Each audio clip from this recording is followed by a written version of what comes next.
it's here.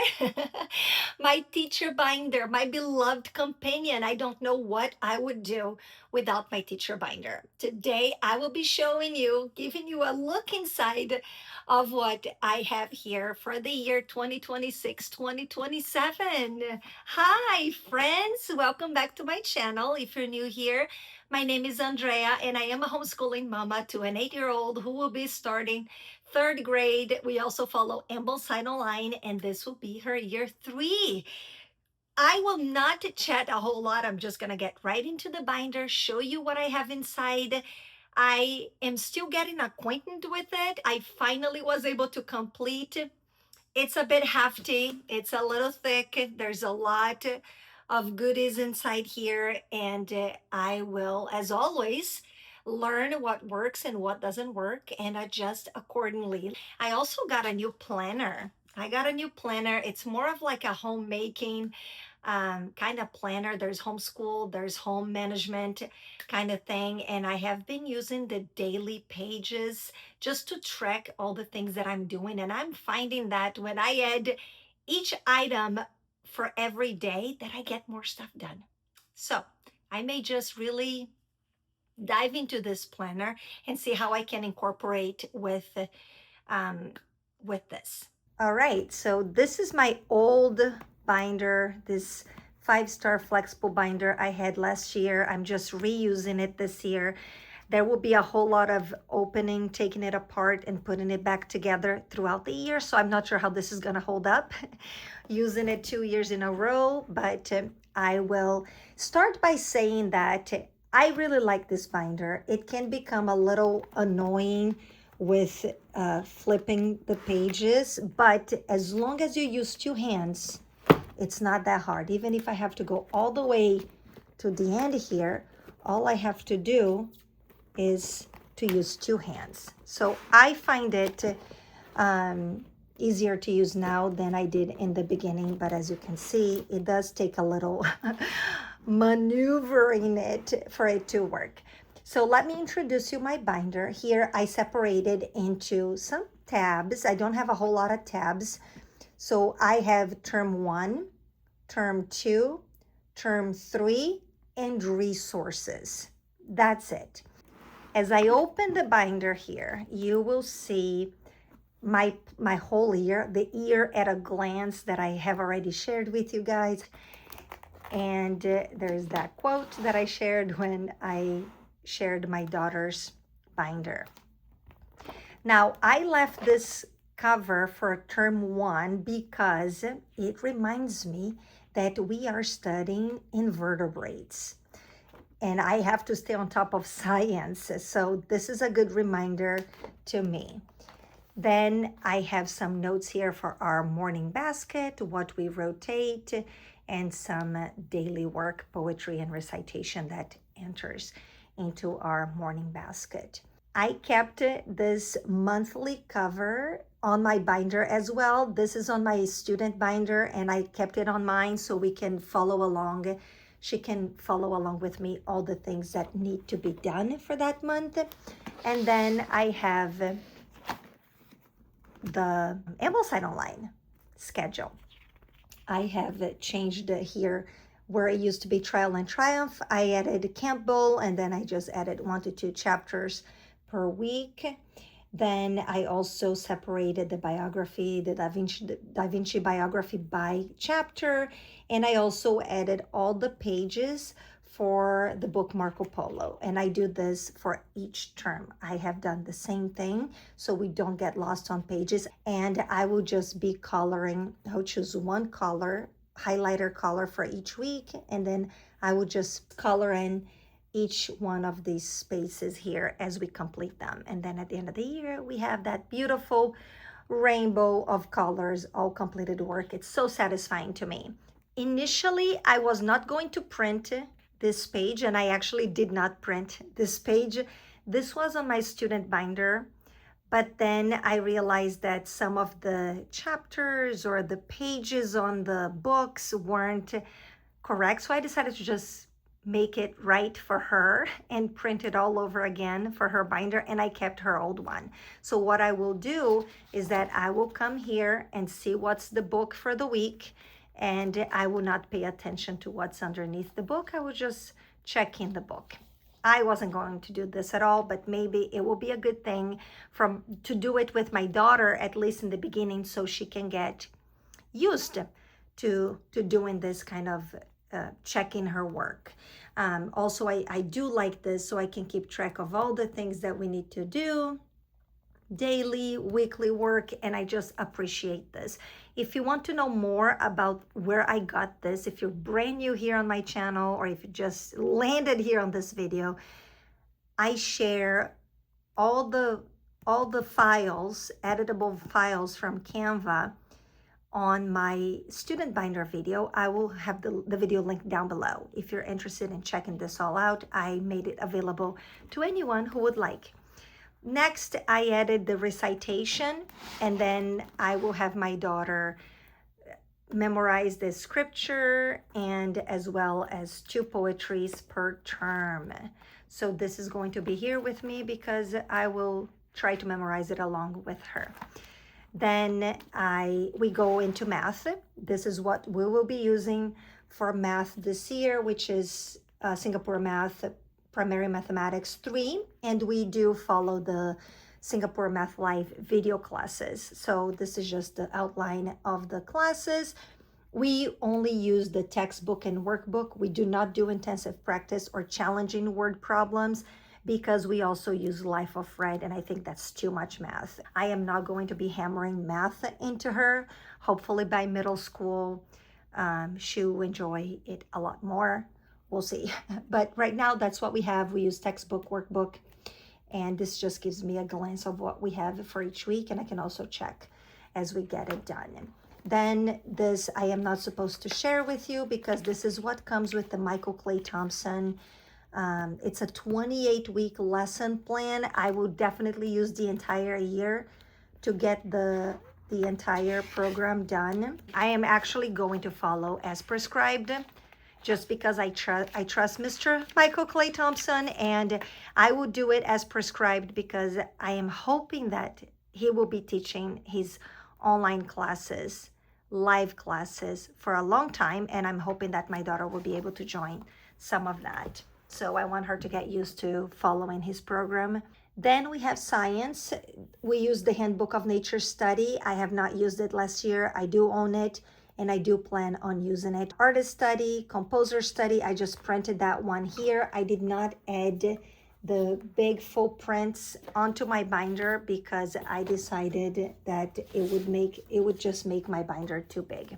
So I printed them all, laminated them, and I will just be bringing them out as we need them. And I'll try to display them on the wall too. Then there's Shakespeare. One of the moms created this beautiful illustration for Midsummer Night's Dream, and that is there's Shakespeare's schedule on week 4. So I put it right here so we can see that this needs to be done. We'll read the story, of course, but I thought this was a great idea.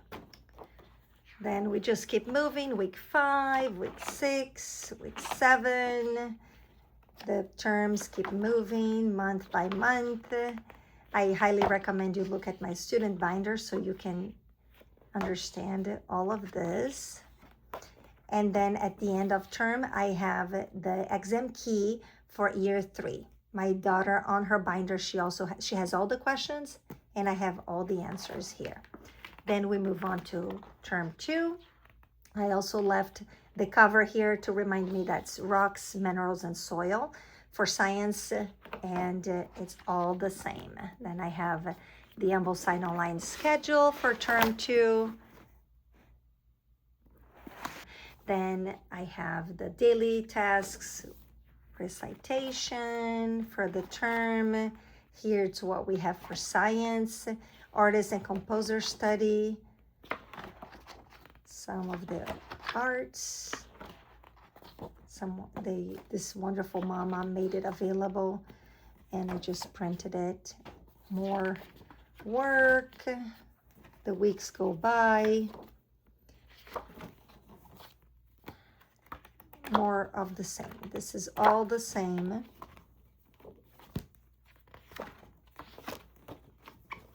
Something that I wanted to share with you is that the way I organize the binder is that I plan on once we finish the week 1, I open the binder, remove the recitation, the math, and the language arts material, and then I move it to the back of week 2. So every week, all of these gets moved to here. And then I'll do this every week, hence why I don't know how this binder will stand the high use of opening and closing, but we shall see. The same thing with the key, the exam key for term 1. Once that's done, we move it to the end of term 2. So we just remove this and add to the end of term 2. For term 3, same thing, term 3, then the cover for the month, then the Ambleside Online schedule, then the daily, weekly tasks, as well as daily readings, recitation for term 3, 1 scripture, 2 poetries, science, it's all about fish, and then there is artist and composer study. Lots of the arts here. And then again, we just move, as soon as we finish 1 week, we move all of that to the back of the following week, just to make it easier. Oh, my term 3 fell. Then there's Shakespeare on week 28. Much Ado About Nothing. This one is just 1 page. I am not familiar with any of this Shakespeare yet, so I don't have much to say. So here for term 3, it's all of the same, and there's another Shakespeare at the end, which is Hamlet. At the very end, on week 36, there is a Hamlet play. And so that is the end of the 3 terms. We will have the exam key here, so she can do her end of term exam, and I'll have the answers. And for resources for reading, this wonderful mama who created all the covers and the daily, weekly work document, she also created, there is a playlist for the book Pagu that we'll be reading on term 1 all the way to halfway through term 2, if I'm not mistaken. And then there's lots of maps, and the books are, and there's more maps here with a code, so we can check it out online. And I just printed that out. I did something similar last year, and I ended up not using the map. I did not do a good job at geography last year. We did travel quite a bit, so that was the real life geography that we used. But this year, I'm going to try to be more diligent and make sure that we are studying the maps of the places and the books we are reading. And that is it. This is just comes with the planner, with the binder, this paper. In the end, that went up not using. I added some blank paper here too. So here's how I use my binder on the day-to-day. I'll get the binder, open it, and go to the cover of the month. So we're going to do morning time, then we will do our rotation, right? Of artist or composer or folk or hymn. So once a week we do one of these, and I will probably just check what got done. So I know it got done here right on the front page. And I often just let my daughter choose what she wants to do, just because it gives a sense of autonomy. Nobody likes to be told what to do all the time. So if she can choose what to do, that's great for her. Then we will do our math memory work before we get into our school day. The real life skill that she will be working per term, those daily responsibilities, most of them will be expected to be done by the school time by 8:45. So between 8:45 and 9 o'clock, I want her to be ready for school. The weekly chores and all these things, I may ask her to just get it done before she starts school. We will see. Again, we will just try it out, try things out, see what works, and go from there. So when I start the day, my binder usually just stays opened here. So I'm using this and I am using this. So these 2 pages are the main pages that I use. And so I go from here to here. So there's not a whole lot of moving pieces. And of course there's recitation. So I'm not going all the way to the end and opening and closing. That's all I use. And as we read the books, if we need, we come to the resources. And I may even actually remove this and bind it just so we don't have to be going back and forth. I did buy a binding system, so I may just do that. But that's what I have for now. And I am excited. I like it. I actually love it. And I'm happy that I got it done and that I have a place to get started with the homeschool. Thank you so much for choosing to spend your time with me. I hope you found this video helpful. If you did, remember to give it a thumbs up and leave me a comment down below. Subscribe to the channel if you haven't subscribed yet. And I'll see you next time. Ciao, ciao.